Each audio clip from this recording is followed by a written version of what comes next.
ओ भाऊ, ओ दादा, हे रोड कुठं जाते जी सांगता का थोडंसं मला? मला समजून नाही राहिलं जी. सांगता का? ओ छोटे दादा भाऊ सांगा जी. कोणाले म्हणून राहिले जी?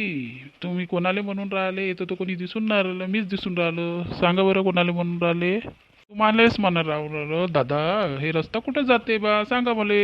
थोडंसं म्हातारा माणूस आहे, सांगा बरं दादा.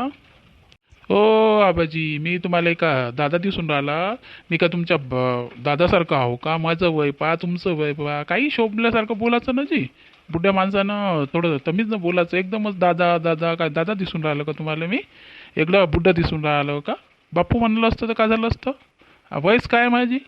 22-23 वर्षाचा माणूस मी. आणि चाललं मला बाबा दादा हे करायले. अरे 16 वर्षाचं असेल रे बाबा, गलती झाली. मी का म्हणतो, हे रोड कुठं जाते थोडंसं सांगशील का मले? ते रोडले विचारा न तो कुठं चालला. मला कसं माहीत तो कुठं चालला? तो त्यानं सांगितलं का मला कुठं चालला म्हणून? मला ॲड्रेस दिला का त्यानं? त्या रोडाला विचार ना कुठं चालला. इकडल्या हातानं जात तो तिकडं चालला, तिकडल्या हातानं जातो तिकडं चालला. मला सांगून चालला का तो? नाही ना. मग तुम्ही प्रश्न मला कसा विचारून राहिले? समजलं का? असे प्रश्न विचारायचं नाही, मला येते राग. समजलं ना? पागल बिगल आहे का का माणूस? याला ॲड्रेस विचारत होते, बयाळ्यासारखाच बोलून राहिला. थोडंसं दिमागातच फरक दिसते वाटते मला.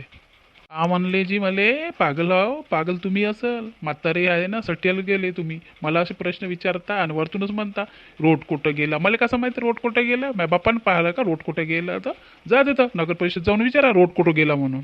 दवडलं असन रोड, मला का सांगता? अरे भाऊ, गलती झाली रे बाबा. मी चाललो, बयाड झालो होतं, तुला विचारलं, चाललो रे बाबा.